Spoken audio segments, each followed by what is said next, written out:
Good afternoon, everyone. My name is John Peterson.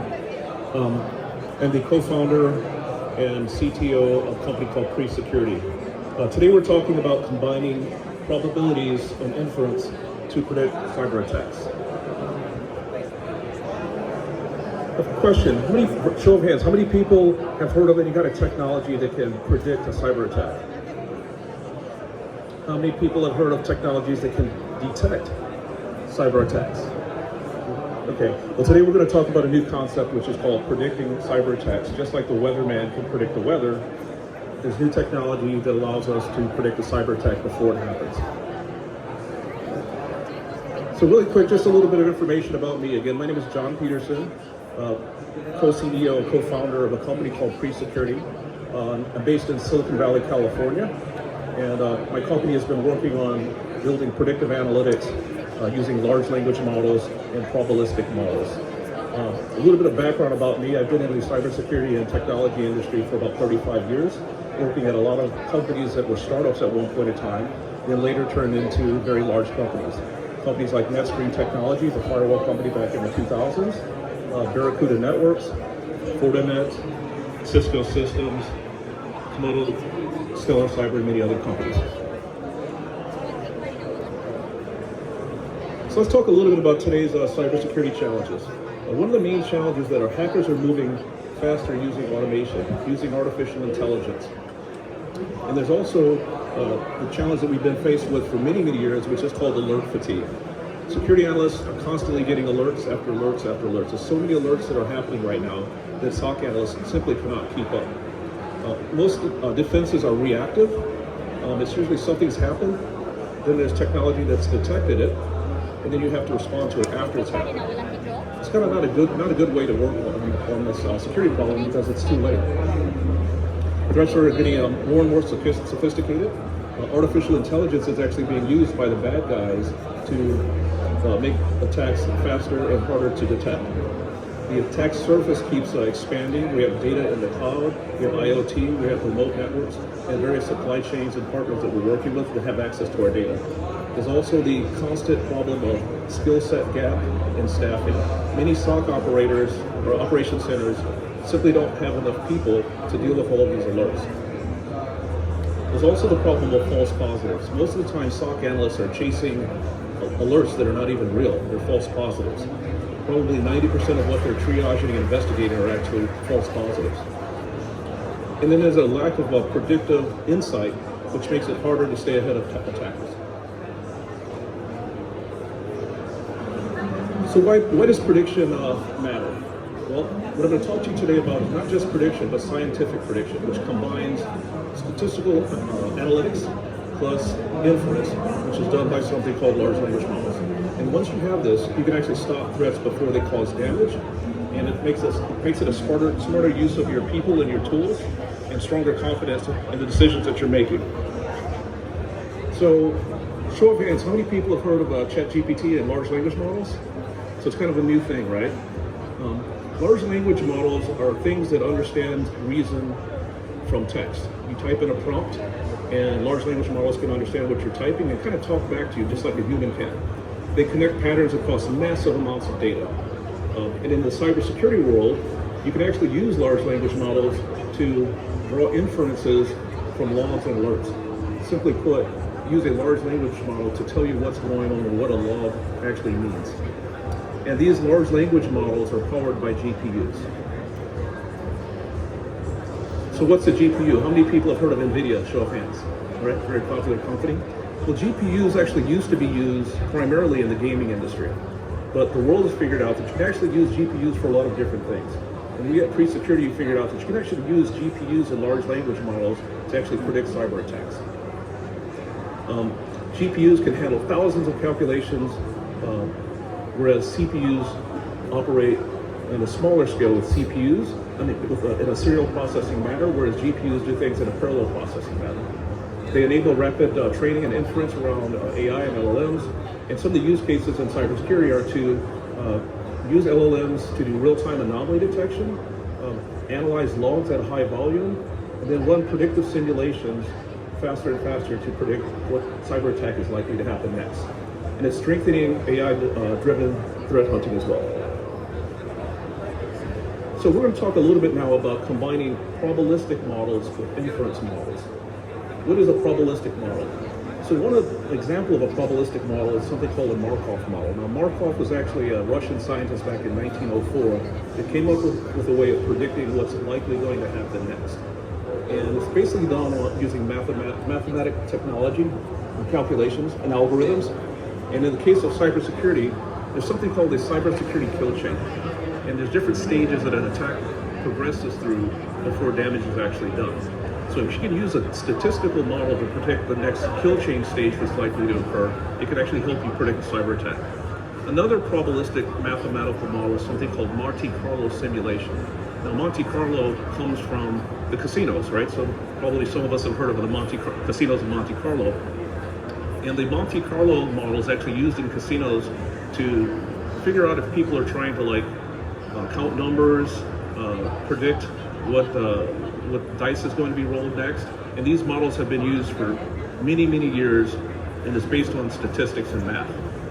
Together, Markov gives kind of structured probabilities, and Monte Carlo gives statistical weight after running simulations. It would be like rolling a dice thousands and thousands of times to simulate and understand what's likely going to happen next. If you combine probabilistic methods with inference methods, which I'm about to talk to, you actually end up having more accurate predictions. So whenever I talk to people about predicting a cyber attack, they say, yeah, it's a great idea, but how do you do it? Now, we don't just simply use a large language model to do it, because sometimes you're going to get the wrong answer. In the large language model world, there's a thing called hallucinations. You ask ChatGPT something, and sometimes it gives you the wrong answer. So you can't completely rely on large language models to predict something, because sometimes it'll be wrong. And you can't completely rely on statistical models or probabilistic methods either, because you'll get false positives. But if you combine the two, you end up having more accuracy in your detections and predictions. So what are probabilities? Numbers that show the likelihood of an event. Take, for example, a simple example of flipping a coin.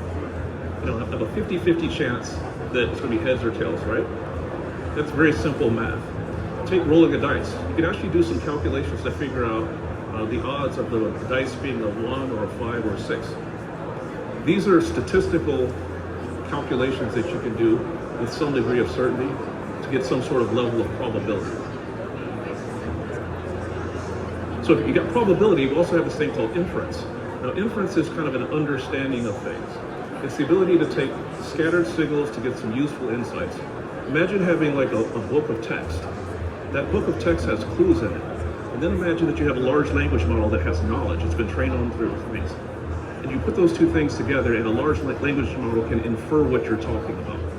So imagine if I gave some cybersecurity logs to a large language model, it can infer what the log is actually talking about. Again, if you combine inference with probability and statistical models, you actually have a way of improving accuracy.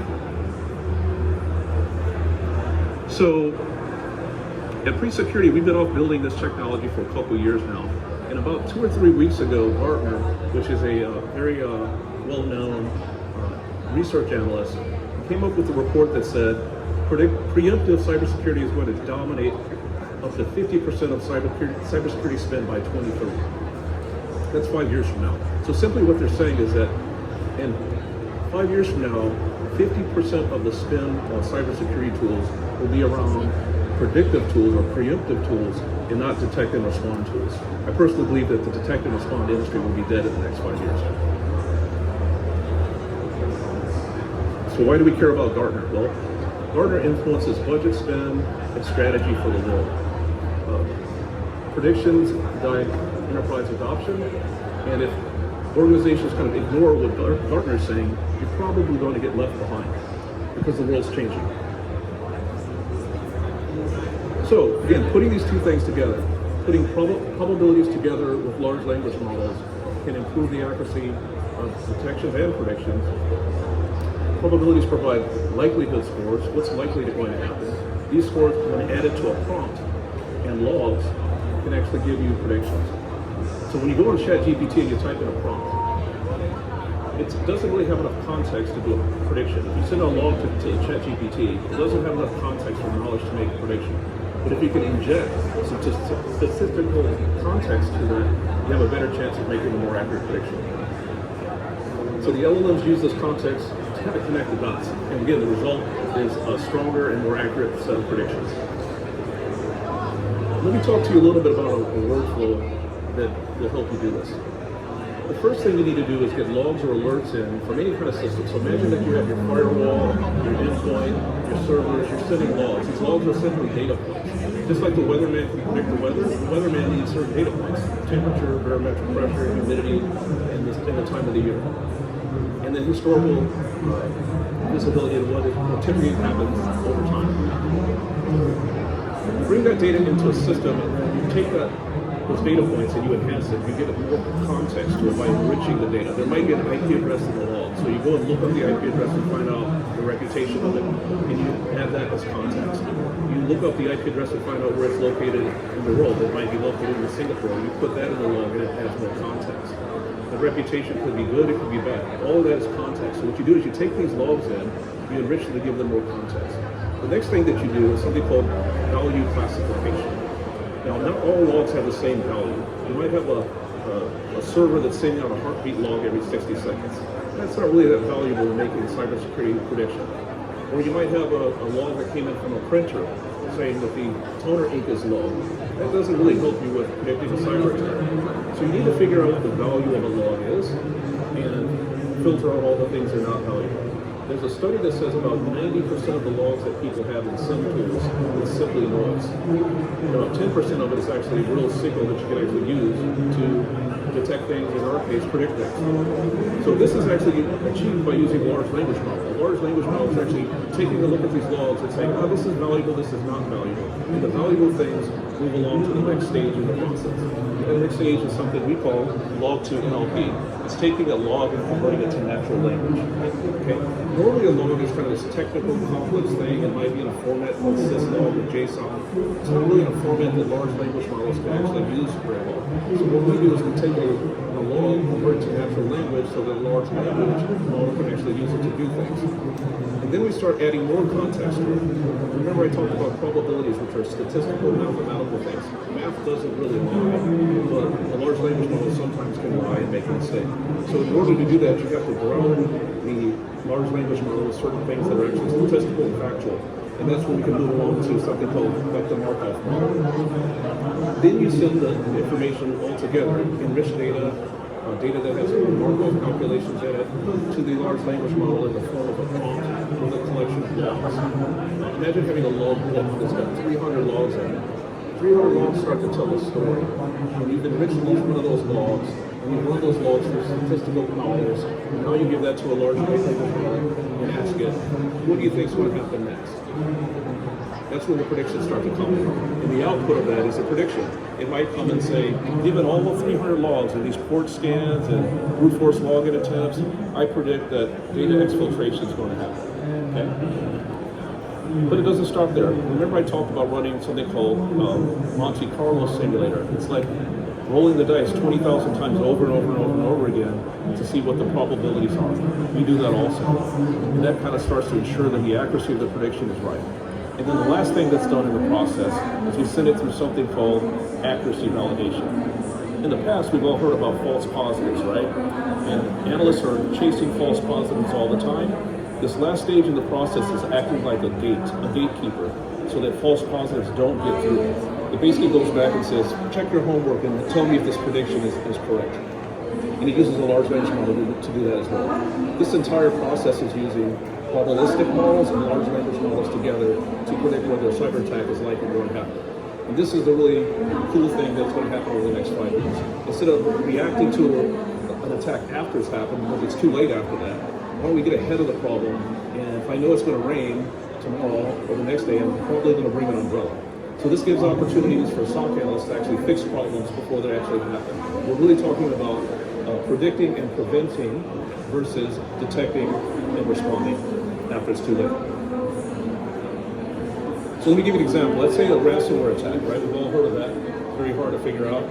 We detect it after it's happened, but it's too late. You typically have to pay the ransom money or But if you could get ahead of that problem by using, for example, a Markov model and a Monte Carlo simulation model, you could actually predict and prioritize risk of a malicious file download, and then feed those results to an inference model correlated with all of the other activity, file activity, network and traffic activity, endpoint signals. You bring all of that together, and then now the end result is a grounded in statistics response that there's ransomware that's likely to happen before it starts encrypting your data. So what are the key benefits for this? One, find attackers earlier. That makes sense. Reduce false positives. Remember, there's this gate at the end of the process that says, oh, let me check and make sure this is accurate. So the human doesn't have to triage and investigate whether it's accurate. A large language model can actually triage and see if it's accurate. We've done some tests in our labs, and we found that we are about 95% accurate with all of our predictions. And then ultimately focus your resources on real-time threats or real threats versus false positives. So looking ahead, like Gartner said, in the next 5 years, 50% of the spend is going to be towards preemptive approaches, which is another word for saying preemptive, predictive. It's all kind of the same thing. That's what's going to happen in the future, we believe. These systems that come out and do predictive analytics are going to need to use data from your existing tools. They're not designed to replace everything you have, but to consume data from your SIM, your EDR, your NDRs, and then scale from small organizations to large organizations. So let's sum it up here.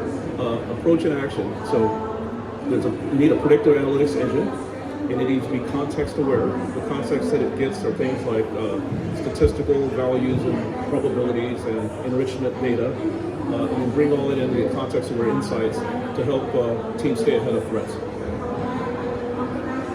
So key takeaways.